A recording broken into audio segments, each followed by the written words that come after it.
नमस्कार मेरे प्यारे मित्रों, आप सभी का जीडीए के लाइव क्लासेज में हार्दिक स्वागत और अभिनंदन। थोड़ा सब्र रखिएगा जनाब, अभी इम्तिहान जारी है।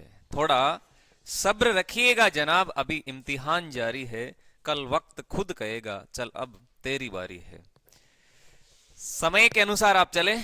फिजिक्स हम पढ़ रहे हैं और उसमें आज एक नया टॉपिक, लेंस की क्षमता, ये पढ़ने वाले हैं आज। लेंस की क्षमता, आगे सब लेंस की क्षमता।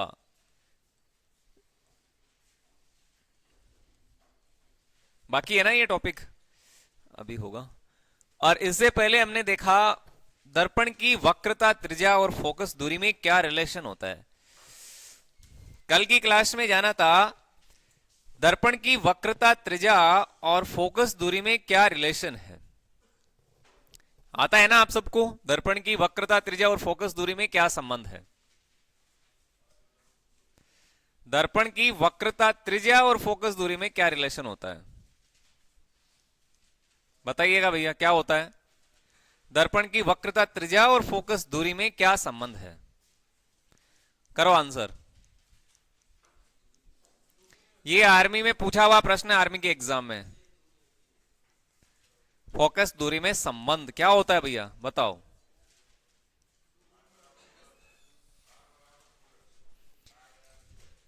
दर्पण की वक्रता, त्रिज्या और फोकस दूरी में क्या रिलेशन है, क्या करोली, क्या क्या होगा इसका आंसर।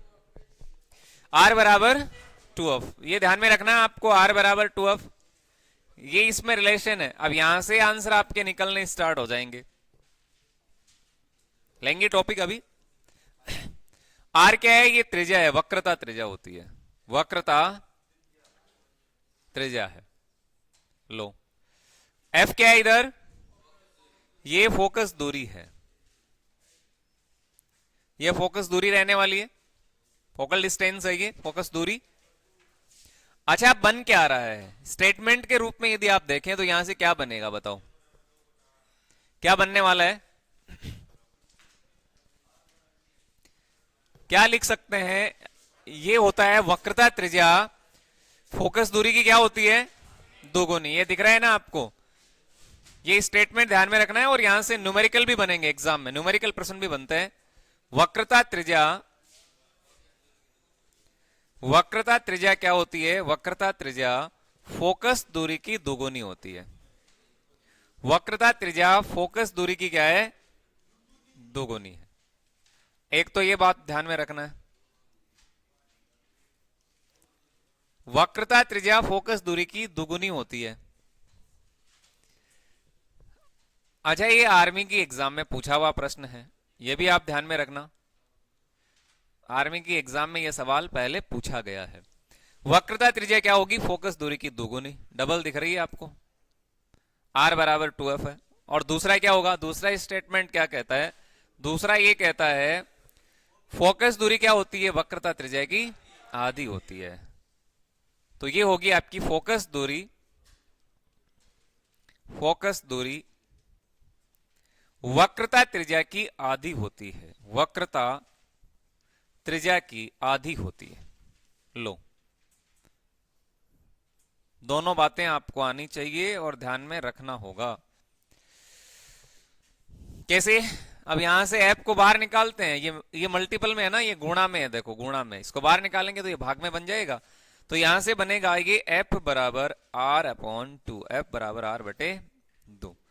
तो ये दोनों बातें आपको ध्यान में रखनी है, एग्जाम में यहां से सवाल पहले पूछे गए हैं। क्या, वक्रता त्रिज्या और फोकस दूरी में क्या संबंध है, तो वक्रता त्रिज्या तो दुगुनी होती है और फोकस दूरी आधी होती है। क्लियर, क्या हरियाणा, कोई दिक्कत नहीं है ना, तो फिर इस प्रश्न का आप जवाब करें। लो, एक सवाल देता हूं मैं, एक क्वेश्चन आपके सामने। एक अभिसारी, एक अभिसारी दर्पण की, एक अभिसारी दर्पण की फोकस दूरी, फोकस दूरी ज्ञात करें, ज्ञात करें जबकि, जबकि उसकी वक्रता त्रिज्या, जबकि उसकी वक्रता त्रिज्या 2 मीटर है।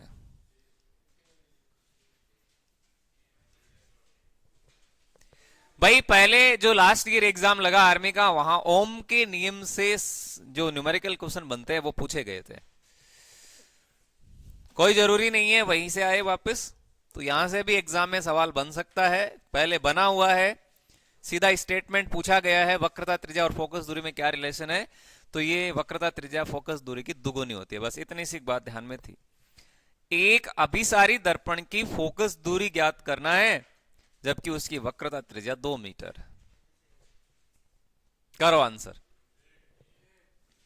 अब सबसे पहले आपको क्या ध्यान में रखना है? सबसे पहले तो यह ध्यान में रखना है कि अभिसारी दर्पण किसको बोलते हैं।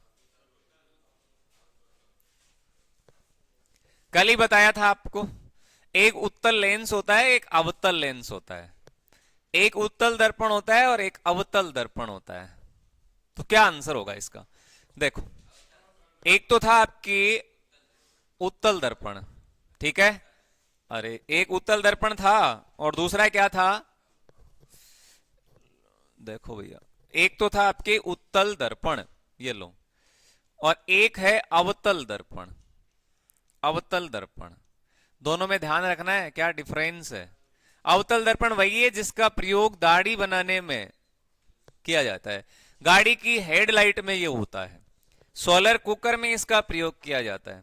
परमाणु भट्टी में इसका यूज किया जाता है। इसके अलावा एटीएम मशीन में ये नहीं होता। एटीएम मशीन में ये होता है उत्तल दर्पण। गाड़ी में पीछे का दृश्य देखने के लिए इसका प्रयोग करते हैं और गाड़ी में आगे का दृश्य देखने के लिए इसका प्रयोग करते हैं। ये कल की क्लास में आपको बताया गया। और एक होता है आपके उत्तल लेंस। एक क्या होता है? उत्तल लेंस। और एक होता है अवतल लेंस। यही तो है। अब बताओ, इनमें से मानव नेत्र में कौन सा लेंस होता है? मानव नेत्र में कौन सा होता है?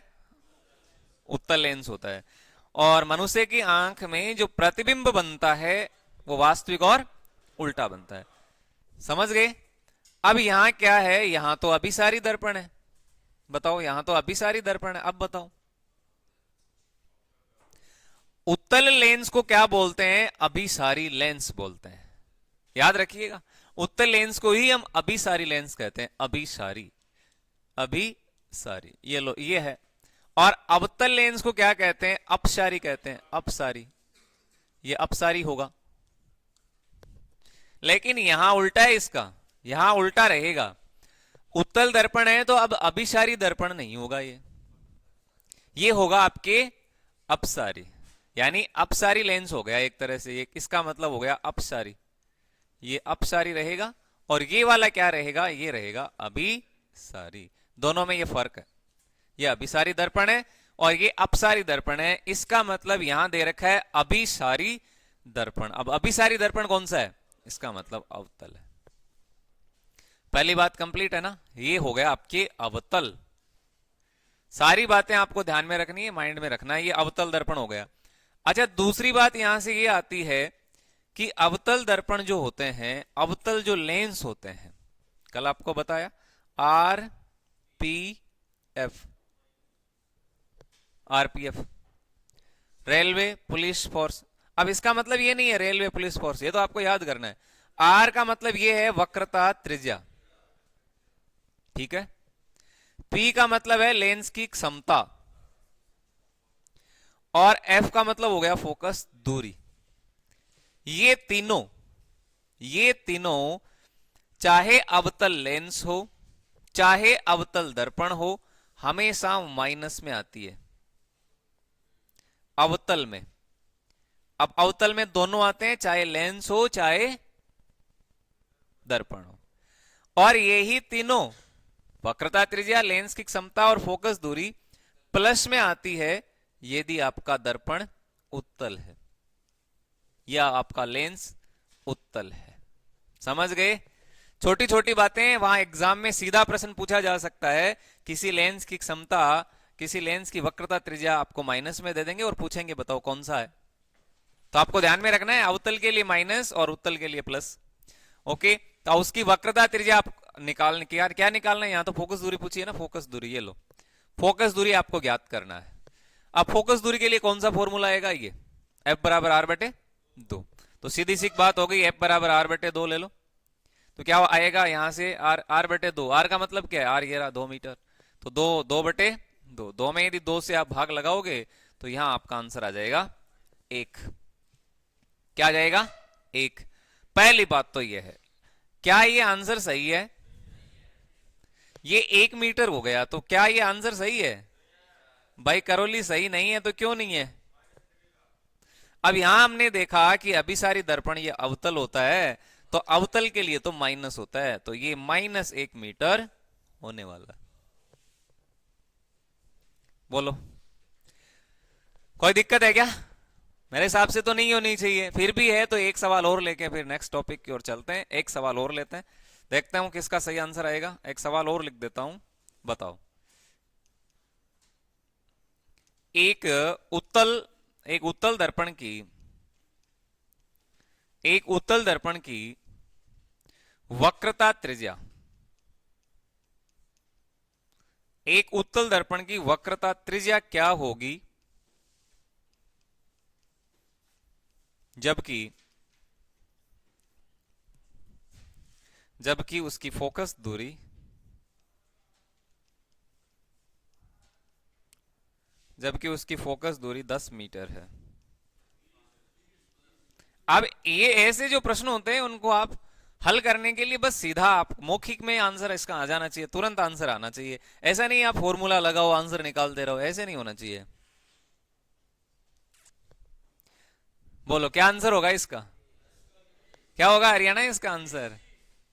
भैया यहां दे रखा है आपको वक्रता त्रिज्या निकालनी है, और वक्रता त्रिज्या जैसे ही आए आर बराबर 2f होगा, आर बराबर 2f, एफ का मान ये रहा 10, 10 गुणे 2 तो 20 मीटर हो जाएगी आसानी से। तो आर बराबर क्या लिखोगे 2f, तो आर बराबर आ जाएगा ये 2 और मल्टीपल एफ, एफ की वैल्यू आपके 10 है, तो यहां से ये 20 मीटर आने वाला है। कोई दिक्कत, क्या ये बताओ सही है या गलत, सही है या गलत। प्लस लगाना अनिवार्य होता है क्या। अब यहां उत्तल दर्पण है, ये उत्तल है, तो ये हो गया आपका +20 मीटर। क्लियर है, कोई दिक्कत नहीं है ना यहां तो वक्रता त्रिज्या और फोकस दूरी में से यदि कोई प्रश्न पूछा जाए तो पहले तो आपके रिलेशन का पूछा गया है कि भाई इनमें क्या संबंध होता है, और यदि आगे वाला कोई प्रश्न यहां से बनता है तो फिर ये आपका न्यूमेरिकल होने वाला है, जो बहुत आसान है। हो गया यहां से, कोई दिक्कत नहीं है ना। चलो फिर अपना टॉपिक लेते हैं हम, लेंस की क्षमता। इधर आना है, लेंस की क्षमता, लेंस की क्षमता, पावर ऑफ लेंस। लेंस की क्षमता क्या होती है बताओ, कोई बताना चाहेगा क्या, लेंस की क्षमता क्या होती है।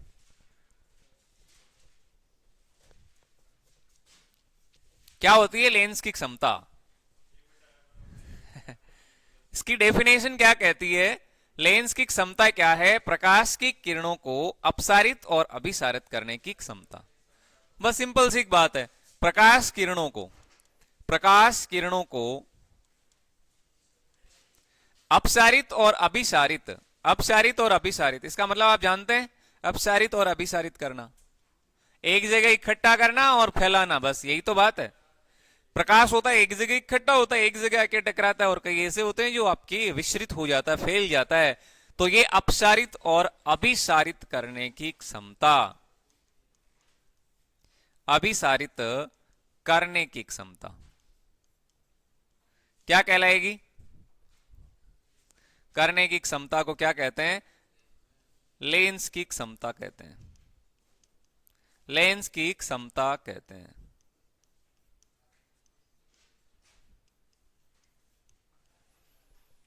लेकिन सबसे इंपॉर्टेंट सवाल यहां से क्या बनेगा, ये एग्जाम में परिभाषा बहुत कम संभावना होती है कि आपसे पूछा जाए, तो फिर प्रश्न क्या बनेगा यहां से, क्या बन सकता है यहां से एग्जाम में सवाल।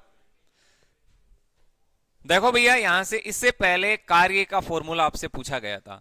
कार्य का सूत्र क्या होता है, ये सवाल एग्जाम में पूछा गया। आर्मी के पेपर की बात कर रहा हूं मैं, पूछा गया है ना। तो W बराबर F into S cos theta, ये सवाल पूछा गया। यदि यहां से कोई प्रश्न बनता है तो फिर इसका फॉर्मूला भी हो सकता है। लेंस की क्षमता के लिए यदि आपसे सवाल किया जाए कि इसका सूत्र क्या होता है, कौन से ये फॉर्मूले पर आधारित है, तो लेंस की क्षमता के लिए हम P बराबर 1/F फॉर्मूला काम में लेते हैं। ये लो, ये क्या है, लेंस की क्षमता का फॉर्मूला है। लेंस की क्षमता आप तो सीधा ध्यान में रखिएगा, लेंस की क्षमता किसको कहते हैं, P बराबर 1/F, यानी ये फोकस दूरी का व्युत्क्रम है। लेंस की क्षमता क्या है, फोकस दूरी का व्युत्क्रम है। ये फोकस दूरी का व्युत्क्रम है, इसका मतलब उल्टा है। प्रकाश की किरणों को अपसारित और अभिसारित करने की क्षमता को ही लेंस की क्षमता बोलते हैं। या फिर आप ध्यान में रखिएगा फोकस दूरी का व्युत्क्रम। फोकस दूरी का क्या है, व्युत्क्रम। दोनों में से एक बात ध्यान में रखनी है, फोकस दूरी का व्युत्क्रम। फोकस दूरी का व्युत्क्रम ही क्षमता कहलाता है, व्युत्क्रम। ये लो, P बराबर 1/F, ये इसका फॉर्मूला रहेगा। वक्रता त्रिज्या पूछे, फोकस दूरी में संबंध पूछे तो R बराबर 2F रहेगा। फोकस दूरी पूछे तो F बराबर R/2 रहेगा। और यदि आपसे लेंस की क्षमता पूछी जाए तो आपके सामने ये होगा P बराबर 1/F। अब जहां भी आपको क्षमता नजर आता है, जहां भी आपको क्षमता नजर आता है तो P आने वाला है, सीधी सी बात तो ये होगी, P दिखेगा। जहां भी क्षमता होगी तो P दिखेगा वहां। और P के लिए आप याद करना 1/F, 1/F ही तो याद करना है, इसमें तो कुछ ज्यादा है ही नहीं, इसमें कुछ ज्यादा है नहीं। लेकिन इंपॉर्टेंट प्रश्न ये रहेगा, इसका मात्रक क्या होता है, इंपॉर्टेंट है ये। आधे बच्चों को ध्यान भी है, लेंस की क्षमता का मात्रक क्या होता है, नोट कर लीजिएगा। लेंस की क्षमता का मात्रक क्या होता है, तो लेंस की क्षमता का मात्रक यदि आपसे पूछा जाए तो ये होता है आपकी डायोप्टर। क्या होता है, डायोप्टर। नोट करो, डायोप्टर। ये अति इंपॉर्टेंट प्रश्न है। लेंस की क्षमता का मात्रक बहुत ज्यादा इंपॉर्टेंट रहेगा, एग्जाम में कहीं ना कहीं आपके सामने दिख जाता है। लेंस की क्षमता का मात्रक क्या रहने वाला है, डायोप्टर रहेगा। क्या रहेगा, डायोप्टर, जिसको D के द्वारा लिखा जाता है। जैसे आपसे बल का पूछा जाए तो बल का ऐसा ही मात्रक न्यूटन होता है, न्यूटन होता है ना। कार्य का मात्रक क्या होता है, तो जूल होता है। ऊर्जा का मात्रक क्या होता है, तो जूल होता है। आप सबको आते हैं, ये मैंने करवाए हैं पहले। तो लेंस की क्षमता का मात्रक क्या होता है, लेंस की क्षमता का मात्रक तो आपके डायोप्टर होता है, ये ध्यान में रखना है। क्या यहां से भी न्यूमेरिकल प्रश्न बनते हैं, जी हां बिल्कुल बनते हैं। यहां से भी गणित के रूप में आपसे सवाल पूछे जा सकते हैं, क्योंकि पूछे गए हैं पहले। यहां नहीं तो और किसी भर्ती में पूछे गए हैं। आपकी भर्ती में तो ओम के नियम से आए थे, जो कल की क्लास में रहेगा ओम के नियम पर आधारित। ओम का नियम क्या होता है, इस पर आधारित प्रश्न क्या होते हैं, ये कल की क्लास में जानेंगे। यहां से कोई प्रश्न बनेगा क्या, बिल्कुल बनता है। लिखो, एक लेंस की क्षमता ज्ञात कीजिए। एक लेंस की, अरे इनमें कुछ ज्यादा है ही नहीं, कुछ ज्यादा नहीं है, बस आपको फॉर्मूला ध्यान में होना चाहिए हल्का फुल्का, तो आपका काम बन जाता है। एक लेंस की क्षमता ज्ञात कीजिए। एक लेंस की क्षमता ज्ञात कीजिए। एक लेंस की क्षमता ज्ञात कीजिए यदि यदि उसकी यदि उसकी फोकस दूरी 5 मीटर है। ये लो भैया, एक सवाल डाला है मैंने, आपको आंसर करना है, सबको आंसर करना है। एक लेंस की क्षमता निकालनी है यदि उसकी फोकस दूरी 5 मीटर है। एक सवाल एग्जाम में आपके सामने आएगा, वो कोई से भी टॉपिक से हो सकता है, न्यूमेरिकल के रूप में। यदि यहां से बनता है तो फिर बहुत आसान हो जाएगा। क्या रहेगा इसका आंसर,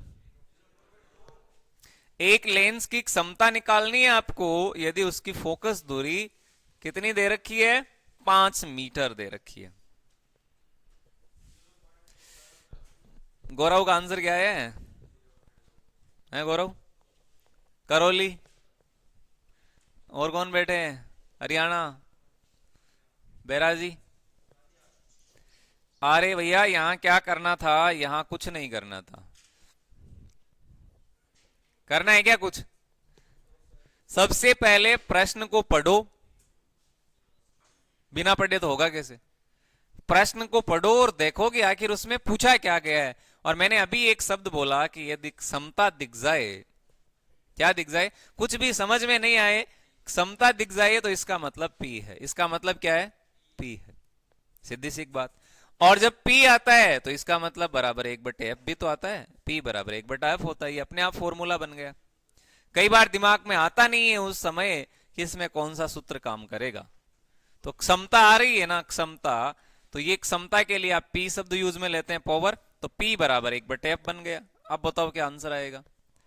तो मैं लिख सकता हूं पी बराबर क्या बनेगा, पी बराबर 1/एफ का मान कितना है, ये रहा फोकस दूरी देखो 5 मीटर। अब 1/5 का मतलब क्या होता है, पता है क्या? 1/5 का मतलब क्या है, नहीं पता? चलो ठीक है, ये भी बता देते हैं। एक में 5 को भाग लगाने हैं। अब कई ऐसे करेंगे 5 में 1 का भाग लगा देंगे, ऐसा नहीं होगा, नीचे वाली संख्या का तो भाग लगेगा इसमें। अब एक तो छोटी संख्या है, 5 बड़ी संख्या है, भाग तो आता है ना आपको, या वो भी नहीं आता? अब एक तो छोटी है, 5 बड़ी संख्या है, इसमें जाएगा नहीं, तो 0 आने वाला है और दशमलव आएगा और यहाँ 0 हो जाएगा। तो 5 का भाग 10 में हम देंगे तो ये 2 बार जाएगा और यहाँ आ जाएगा 10। ये लो भैया, तो यहाँ आंसर बन रहे हैं 0.2, 0.2, 0.2। अच्छा, मैं आपसे अब पूछना चाहूं, क्या ये आंसर सही है? क्या ये आंसर सही है? सही नहीं है? सही है तो क्यों है, और सही नहीं है तो क्यों नहीं है? यस, हमेशा ध्यान रखिएगा, जब भी क्षमता पूछी जाए, और क्षमता कोई जरूरी नहीं है, कोई सा भी प्रश्न पूछा जाए, किसका पूछा गया है तो उसके पीछे उसका मात्रक जरूर लगता है।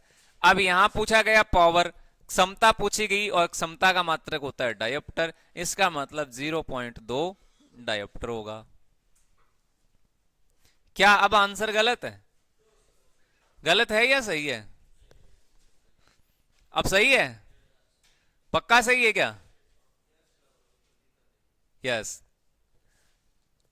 हाँ अब सही आंसर आया है। अब एक बच्चे ने बताया कि इसमें लेंस लिखा नहीं है कि ये कौन सा है, उत्तल है कि अवतल है। यदि यहां लिखा मिलता उत्तल, या फिर आपको प्लस दे दिया जाता, तो हमेशा ध्यान रखना फिर उत्तल होता। और यदि यहां आपको अवतल दिया जाता तो फिर माइनस में आंसर आता। आपको पता है ना ये बातें? लो बताओ फिर, क्वेश्चन है, इसका आंसर देखता हूं किसका आने वाला है सही जवाब। बताओ फिर।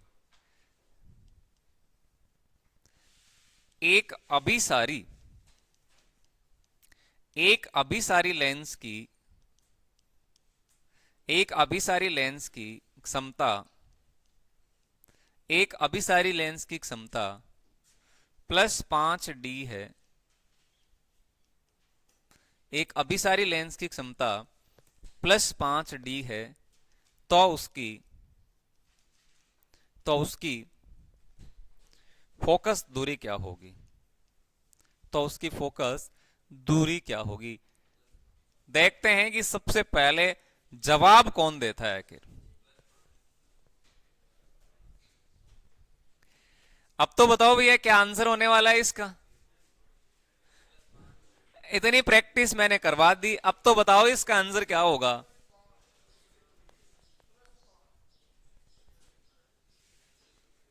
क्या आंसर आ रहा है, फटाफट आंसर कर दें इसका। आपको समय दिया जा रहा है लगभग 30 सेकंड का समय है, बताओ आंसर कर दो फटाफट। एक अभिसारी लेंस की क्षमता +5D है, उसकी फोकस दूरी क्या रहने वाली है? करो आंसर करो। एक अभिसारी लेंस की क्षमता +5D है, उसकी फोकस दूरी क्या होगी? अब कईयों को समझ में नहीं आ रहा, क्या करें क्या नहीं करें। फिर वही बात,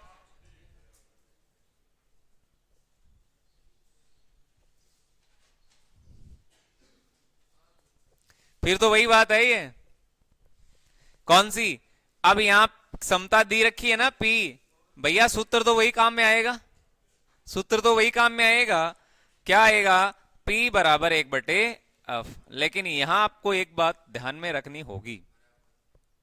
क्या गौरव, बता बता, बोल, क्या बोल रहा है?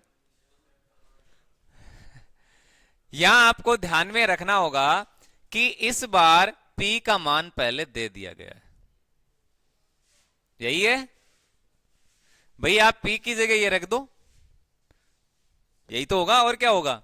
और यदि ऐसा नहीं करते तो और तरीके इसके, ये भाग में इसको ले लो, इधर P यहां आ जाएगा, तो ये बनेगा F निकाल रहे हैं ना आप, F देखो इधर फोकस दूरी निकाल रहे हैं, तो F बराबर 1/P बन जाएगा। बोलो कोई दिक्कत? F बराबर 1/P बन जाएगा, आंसर तो वही आने वाले हैं, सेम है। तो मैं लिख सकता हूं F बराबर 1/P का मान कितना है? 5। अब बताओ 1/5 का मतलब क्या होता है? 0.2। तो यहां से बनेगा ये 0.2। अच्छा ध्यान में रखिएगा, अब फोकस दूरी निकाल रहे हैं तो आप D नहीं लिख सकते आप। अब D किसके लिए लिखते हैं? यदि आप समता निकाल रहे होते हैं, यही तो है, लेंस की समता का मात्रक डायोप्टर होता है। तो यहां D नहीं आएगा, मीटर आएगा, फोकस दूरी को मीटर में लिखते हैं, ये मीटर हो गया पहली बात। अब यहां ध्यान रखिएगा, अभिसारी लेंस है, इसका मतलब ये उत्तल लेंस है। कहीं ना कहीं आपको पता रखना है कि ये अभिसारी लेंस जो होता है ये उत्तल लेंस होता है। और अभी मैंने एक बात बोली कि यदि आरपीएफ ये उत्तल लेंस हो, अवतल लेंस हो, उत्तल दर्पण हो, अवतल दर्पण हो, उनमें अलग अलग, कहने का मतलब ये हुआ, ये आपकी वक्रता त्रिज्या, ये लेंस की क्षमता, ये फोकस दूरी, उत्तल लेंस और उत्तल दर्पण में आपके प्लस आती है। क्या आती है? प्लस। अब यहां कौन सा लेंस है? उत्तल है। अब उत्तल के लिए आप क्या लगाओगे? प्लस लगाओगे। कोई समस्या आ रही है क्या? बताओ, दिक्कत आ? इतनी तो मैथ स्ट्रांग है आपकी, है? एक सवाल और लेके फिर देखते हैं नेक्स्ट टॉपिक। छोटे छोटे टॉपिक है भैया, लेंस की क्षमता ये छोटा सा टॉपिक था। इस प्रश्न का आंसर जिसने भी दिया समझेंगे कि उन्होंने ढंग से सुना, ढंग से पढ़ा। लो एक क्वेश्चन लेता हूं, आंसर करना फटाफट।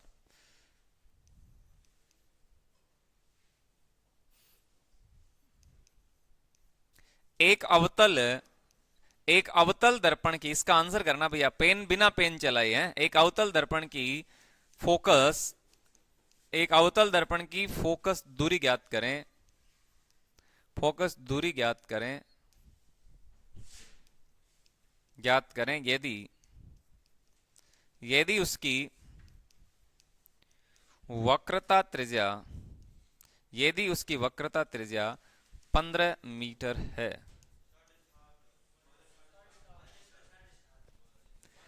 अब आपको पेन चलाना नहीं है, सीधा ही आंसर निकालना है।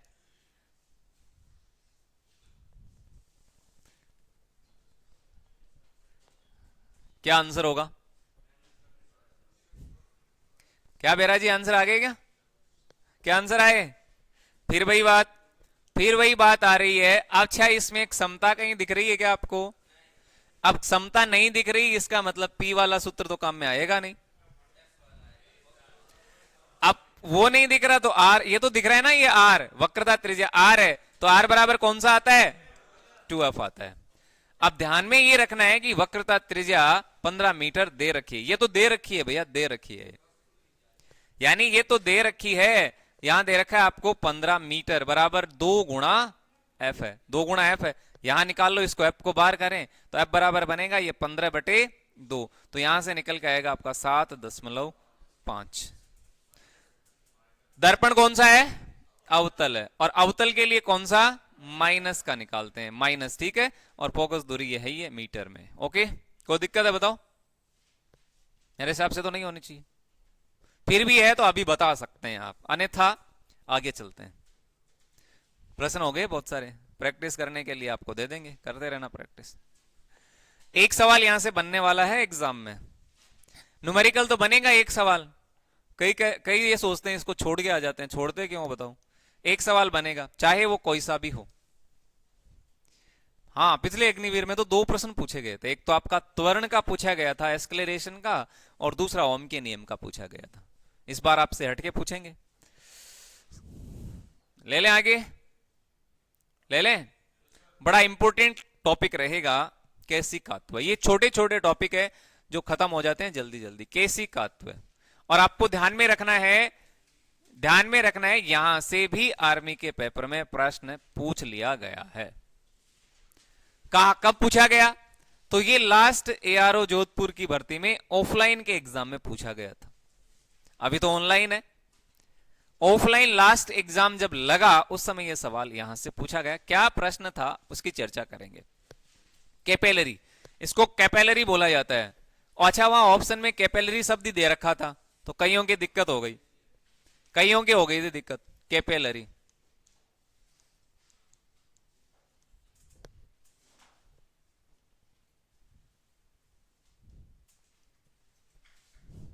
दोस्तों कहते हैं कि रख हौसला वो मंजर भी आएगा, रख हौसला वो मंजर भी आएगा, प्यासे के पास चलकर खुद समुद्र आएगा।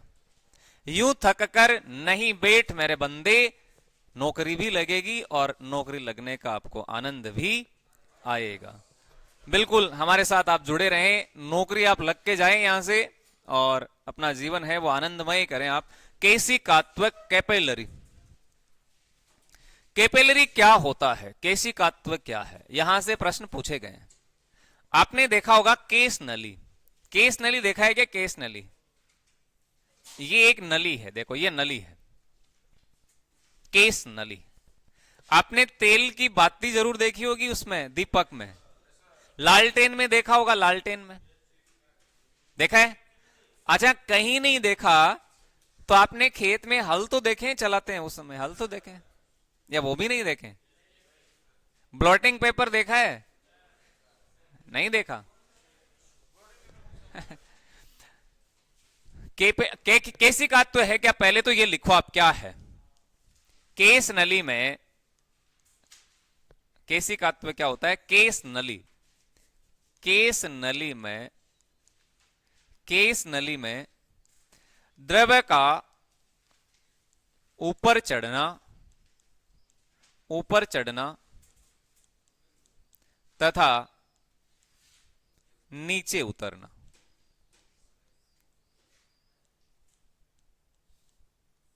केस नली में द्रव का ऊपर चढ़ना और नीचे उतरना।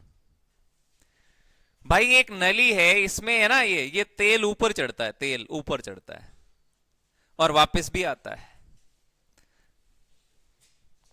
आपने सबने देखा है, चिमनी देखी है, चिमनी में तेल डालते हैं केरोसिन, तो वो ऊपर चढ़ता है। जब ऊपर चढ़ता है तो वो जलता है। ऐसे ही यहां है, जो द्रव्य इस केस नली को भिगोता है वो तो ऊपर चढ़ता है, समझे क्या? जो द्रव्य, यानी जो भी द्रव्य है, लिक्विड है, चाहे वो तेल है या और है, तो जो द्रव्य इस केस नली को भिगोता है, इसमें लिक्विड है, लिक्विड मतलब आपका वो है तेल, तेल है इसमें, तेल क्या है? तेल है, तेल, ये तेल है। अब जो तेल इसको भिगोता है केस नली को, वो तो ऊपर चढ़ेगा, और जो इसको नहीं भिगोता वो नीचे उतर जाता है। आई समझ में बात? मैंने बोला कि जो तेल यानी जो लिक्विड है, जो इस केस नली को भिगोता है वो तो ऊपर चढ़ जाता है, और जो इसको नहीं भिगोता वो नीचे उतर जाता है। और यही घटना आपके क्या कहलाती है? कैसिकात्व कहलाती है। समान आकार की छोटी सी त्रिज्या के रूप में ये पाई जाती है, कम त्रिज्या वाली समान आकार की होती है ये, कम त्रिज्या की, त्रिज्या इसमें कम है, देखो आप, कम त्रिज्या की है, समान आकार की कम त्रिज्या वाली नली होती है। केस नली क्या है? नोट कीजिएगा, समान आकार वाली, समान आकार वाली खोखली, खोखली कम त्रिज्या युक्त नली है, कम त्रिज्या वाली नली है। लेकिन एग्जाम की दृष्टि से ये प्रश्न इंपॉर्टेंट नहीं होते हैं, ये सवाल इंपॉर्टेंट नहीं होते हैं। तो भैया इंपॉर्टेंट होते क्या है? एग्जाम्पल, यस, देखो इसको पता चल गया, एग्जाम्पल ही सबसे इंपॉर्टेंट है। आपके प्रकाश के टॉपिक से कहीं ना कहीं एग्जाम्पल ही आपसे पूछे जाएंगे। जैसे यदि आपसे कोई प्रश्न पूछे, हीरा किसके कारण चमकता है? पूर्ण आंतरिक परावर्तन के। आपको याद हो गए ये चीजें। आपसे सवाल किया जाए, रात्रि के समय तारे क्यों टिमटिमाते हैं? प्रकाश के अपवर्तन के कारण होता है ऐसा। यदि प्रश्न आपसे पूछा जाए कि सूर्योदय और सूर्यास्त के समय सूर्य का रंग लाल क्यों दिखाई देता है, फिर क्या करोगे? फिर प्रकाश का प्रकीर्णन होगा। प्रकीर्णन अभी आपको बताना भी है, बाकी रह गया।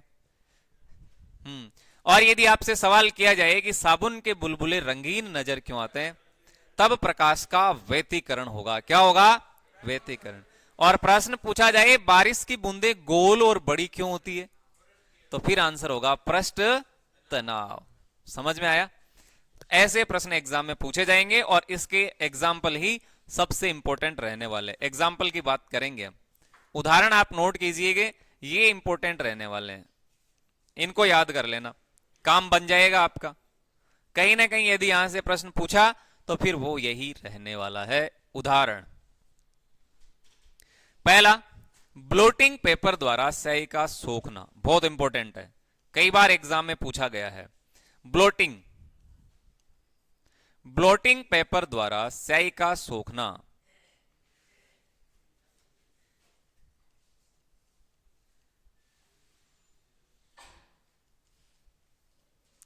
ब्लॉटिंग पेपर द्वारा स्याही का सोखना।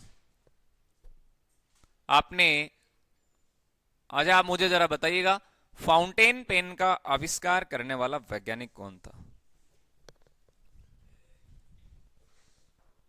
कौन था? ऑप्शन नहीं मिलते हैं एग्जाम में, ऑप्शन दे आते हैं लेकिन यहां ऑप्शन नहीं आते, सीधा ही बताना है आपको। फाउंटेन पेन का आविष्कार आप सबको याद हो गया। रेडियो का आविष्कार कौन है, टेलीविजन के आविष्कारक कौन है, तो ये भी बता दो मुझे कि फाउंटेन पेन का आविष्कारक किसने किया था। टेलीविजन का याद है, जॉन लागी बेयर्ड ने। रेडियो का मार्कोनी ने किया है। डायनामाइट का किसने किया? अल्फ्रेड नोबल ने। रिवॉल्वर की खोज किसने की? सैमुअल कोल्ट ने। ऐसे आपको याद है, तो वैसे ही आप बता दो जरा। फाउंड क्या आंसर आया है? क्या आंसर दिया है? वापस बोल के बता। क्या बताया? जॉनसन। ये कहां से लेके आए? यस, ये सही है, बिल्कुल सही है भैया, सही है आंसर है। फाउंटेन पेन के आविष्कारक वाटरमैन को कहा जाता है। कौन है? वाटरमैन।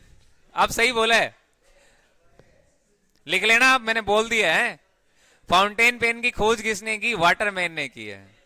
सही बोला है, सही है भैया, सही है। ये एग्जाम्पल ध्यान में रखना है। वाटरमैन, सही सही जवाब दिया। दूरबीन का आविष्कार किसने किया? गैलीलियो ने। देख के बता रहे हैं या बिना देखे ही बोल रहे हो? नेक्स्ट, चलो। हाँ, मुझे पता चल गया, इसको याद है सारी बातें। ब्लॉटिंग पेपर द्वारा स्याही का सोखना, ठीक है।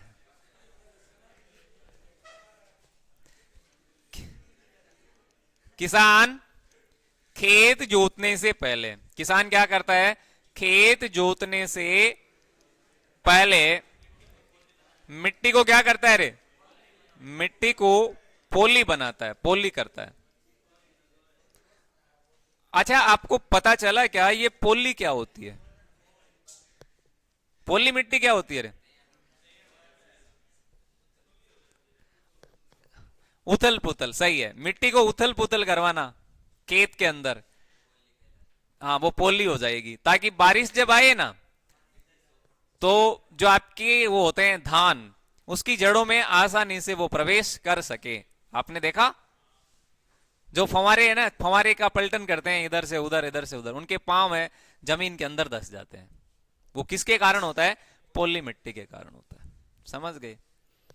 क्लियर है क्या बातें? खेत जोतने से पहले मिट्टी को पोली बनाता है किसान, और किसान का मित्र किसको बोलते हैं बताओ जरा।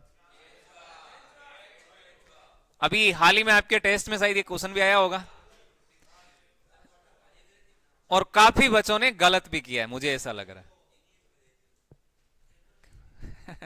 किस किस ने गलत किया? आप देखो बहुत सारे। सबसे पहले उसी का हाथ खड़ा हो रहा है, सानिया। लाल पाडा करके आए, लाल पाडा आंसर करके आए। अरे रेड अर्थवॉर्म लिखा गया है ना, रेड का मतलब लाल ही होता है, अर्थवॉर्म केंचुआ होता है, तो लाल केंचुआ होता है किसान का मित्र। कई कई तो किसान के मित्र को बेल करके आ गए, कई ऊंट करके आए। धन्य हो। चलो इधर देखें, ब्लोटिंग पेपर द्वारा स्याही का सोखना। किसान खेत जोतने से पहले मिट्टी को पोली बना देता है, और अब वो बात मैं लिख रहा हूं जो पिछली एग्जाम में पूछी गई है, ठीक है। वो आया था आपकी चिमनी की बाती में तेल का ऊपर चढ़ना। चिमनी की बाती में यही शब्द लिखे गए थे, चिमनी की बाती में,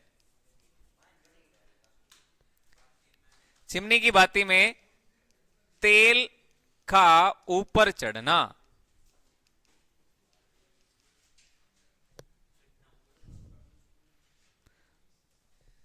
ऊपर है चढ़ना व उतरना, ये लो क्लियर। और ये वो एग्जाम्पल है जो आपकी एग्जाम में आया था भैया, ये एग्जाम में आया हुआ प्रश्न है। अब जहां भी आपको ऐसी घटना लगे ना, ऊपर चढ़ रहा है नीचे उतर रहा है, तो वो आपका केसिकात्व होने वाला है। क्या होगा? केसिकात्व, कैपेलरी है। और ऑप्शन में यही शब्द आया था कैपेलरी, तो आधे तो वहां गच्चे खा गए, ये क्या शब्द आ गया, कैपिलरी क्या है। कैपिलरी कोशिकात्व भी दे देते हैं कई बार, कोशिकात्व। क्लियर हो गई बातें? और बताओ इसके एग्जाम्पल है क्या? बिल्कुल है। क्या चीज? हाँ बोलो तो, और बताओ। यस बिल्कुल सही है। जाइलम उत्तक द्वारा पेड़ पौधों को पानी पहुंचाना, वो भी क्रिया होगी। जाइलम उत्तक ध्यान में रखिएगा, जाइलम उत्तक है ना, पेड़ पौधों को पानी पहुंचाना, पेड़ पौधों को पानी पहुंचाना। अब आपसे ये प्रश्न यहां से एक और बना कि जाइलम उत्तक है वो पेड़ पौधों में पानी पहुंचाने का कार्य करते हैं। जाइलम, जैसे जाइलम बनता है और जैसे ही आपका जल बनता है। तो यदि आपसे प्रश्न किया जाए कि पेड़ पौधों में जल पहुंचाने का कार्य यानी जल का अवशोषण कौन करता है, तो आपका जाइलम उत्तक होगा। और यदि आपसे सवाल किया जाए कि खाद्य पदार्थों का परिवहन कौन करता है, तो फिर आपका फ्लोएम होगा। क्या होगा? फ्लोएम होगा। कोई दिक्कत है क्या? नहीं होनी चाहिए। तो आप ये ध्यान में रखना भैया, यहां से बहुत सारे प्रश्न एग्जाम में बनते हैं। एक सवाल लेके क्लास को करते हैं समाप्त। एक सवाल लूंगा, नोट कर लिया क्या आपने ये सारी बातें? हो गया? चलो फिर एक सवाल लेते हैं, बताना आंसर।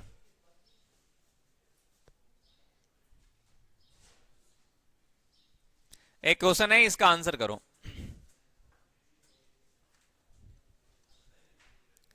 कोहरे में धुंध, धुंध आप जानते हैं ना, यानी इसको मैं लिख सकता हूं चकाचौंध।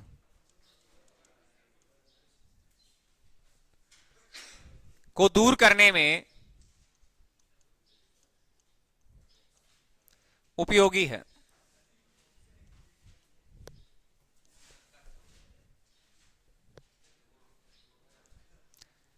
कोहरा जो होता है, धुंध जो होती है, चकाचौंध को दूर करने के लिए आप कौन सी विधि अपनाते हैं? ऑप्शन देता हूं, विवर्तन। विवर्तन बताओ, देखते हैं किसका सही आंसर आएगा। ध्रुवण,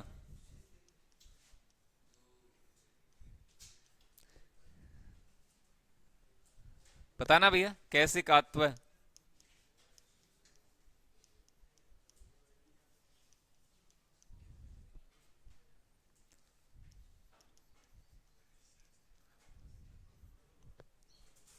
कर दीजिएगा आंसर, इसका आंसर क्या रहेगा?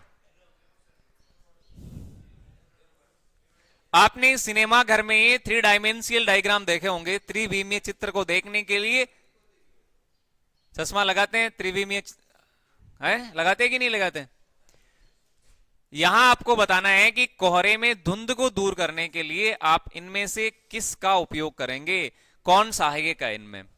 पहला आपका विवर्तन है, फिर आपका ध्रुवण है, फिर कैसिकात्व है, या फिर ये आपका अपवर्तन है। क्या आंसर होगा इसका? चर्चा करेंगे इस वाले टॉपिक की कल। इसका सही आंसर रहेगा ध्रुवण। क्या रहने वाला है? ध्रुवण। ये बचे कुछ जो टॉपिक है उनकी कल वाली क्लास में चर्चा करेंगे। तो आज के लिए काफी है, मिलेंगे आगे, तब तक के लिए जय हिंद, जय भारत, वंदे मातरम।